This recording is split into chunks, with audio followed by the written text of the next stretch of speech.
Rebonjour dans ma bibliothèque. Nous sommes toujours le 26 mars 2012. Mon nom est toujours Bruno Lalonde. Je voudrais apporter quelques éclaircissements sur ma vidéo de ce matin.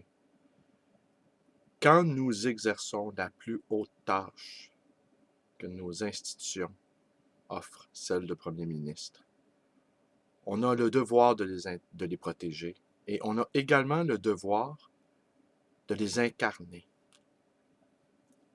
J'entends beaucoup de commentaires négatifs sur le pouvoir de la rue. Soudainement, la rue est devenue une véritable menace.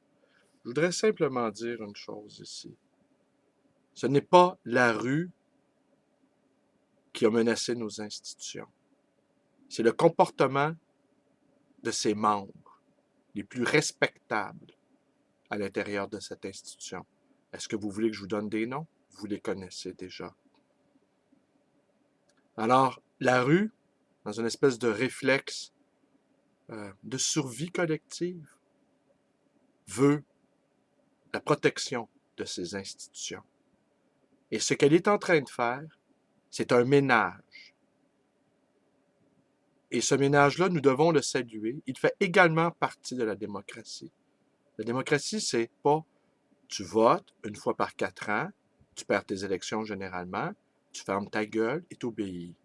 Non, ça suppose aussi également une implication citoyenne. Il y a des moments historiques où les gens sortent dans la rue. Cela fait partie du processus démocratique. L'État, qui a le monopole de la violence physique, peut encore exercer de la répression sur ses citoyens. Les citoyens, alors, n'ont d'autre alternative que la révolte, et parfois même la révolution. Ici, ce n'est pas ce qui se passe. Les gens sortent, bon enfant, avec leur casserole, accompagnés des membres de leur famille, et disent au gouvernement, nous en avons assez. Alors, tous les intellectuels que j'entends et que je lis déjà depuis quelques jours se méfient terriblement de ce pouvoir de la rue. Ils nous font des mises en garde.